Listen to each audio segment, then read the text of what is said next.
కూటమి ప్రభుత్వం అధికారంలోకి వచ్చి 9 నెలలు గడిచినప్పటికీ సూపర్ 6 పథకాలను అమలు పరచలేదని ప్రగతిశీల మహిళా సంఘం Visakha general secretary D Rohini ఆగ్రహం వ్యక్తం చేశారు. విశాఖ జీవీఎంసీ గాంధీ విగ్రహం వద్ద జరిగిన కార్యక్రమంలో ఆమె మాట్లాడుతూ సూపర్ 6 హామీలతోనే కూటమి ప్రభుత్వం అధికారంలోకి వచ్చిందన్నారు. మద్యపానం వల్ల చాలా మంది మహిళల జీవితాలు నాశనం అవుతున్నాయని, మద్యపానాన్ని నిషేధిస్తామని చెప్పిన ప్రభుత్వం వెంటనే అమలు చేయాలన్నారు. గత ప్రభుత్వం నవరత్నాలు పేరు చెప్పి ప్రజల్ని మోసం చేసిందని, ఇప్పుడు కూటమి ప్రభుత్వం కూడా ఎన్నికల్లో ఇచ్చిన హామీలను అమలు చేయకుండా కాలయాపన చేస్తోందని విమర్శించారు.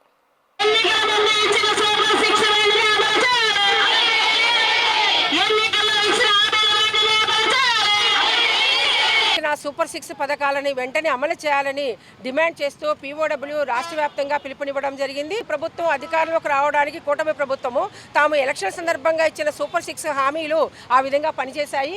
గతంలో వాళ్ళకి సంబంధించిన దాంట్లో సంపద సృష్టించడం వాళ్ళకి తెలియదు, పంపిణీ తెలియదు. కానీ మేము మొత్తం కూడా సంపద సృష్టించడం, పంపిణీ తెలుసు కాబట్టి మేము సూపర్ 6ని కంపల్సరీగా అమలు చేస్తామని చెప్పి హామీ ఇచ్చి అధికారంలోకి వచ్చారు. అధికారంలోకి వచ్చి ఇప్పుడు ఇంతకాలం కూడా వెంటనే మేము తల్లికి వందనాన్ని కానీ, ఆడబిడ్డనిది కానీ, దీపం పథకం కానీ, ఉచిత బస్సు ప్రయాణి దాంట్లో సూపర్ 6లో 4 మహిళల గురించి అని చెప్పేసి అన్నారు. ఈ మహిళల యొక్క మొహాల్లో కలకల్లాడుతూ ఉండాలి, వాళ్ళు అద్భుతంగా ఉండాలి, వాళ్ళ ఇళ్ళలో దీపాలు వెలగాలి అని చెప్పేసి మాట్లాడారు. కానీ వీటన్నిటికి సంబంధించిన ఆదాయ వనరుగా వీరు మద్యాన్ని చూపిస్తున్నారు. ఇది చాలా అన్యాయమైంది. ఇప్పుడు సూపర్ 6 కావాలని మహిళ పెద్ద ఎత్తున డిమాండ్ చేసి ఉద్యమాలు చేయాల, కానీ మద్యం ఆపమని అడిగారు, డిమాండ్ చేశారు, పోరాటం చేశారు, జైలుకి వెళ్ళారు. కానీ ప్రజల డిమాండ్ ఏదైతే ఉందో మహిళల డిమాండ్, మద్యాన్ని ఆపాలి, మద్యాన్ని నిషేధించాలనే డిమాండ్ పక్కకు పెట్టి మహిళ మీద హింసకు కారణమవుతున్న, మహిళపై జరుగుతున్న అనేక రకాల జీవితాలు చిద్రమవడానికి కారణమవుతున్న మద్యాన్ని ప్రభుత్వం ఆదాయ వనరుగా తీసుకొని ఈరోజు బహిరంగ మద్యం అమ్మకాలకి, లేకపోతే అదే బార్లకి, వీటన్నిటికి కూడా పెద్ద ఎత్తున వాళ్ళు చేయడం, ఇంకా సంబంధించి అనేక మంది వీటిలో డబ్బు సంపాదించడానికి ఎనీ టైం మద్యం లాగా, ఏటీఎం లాగా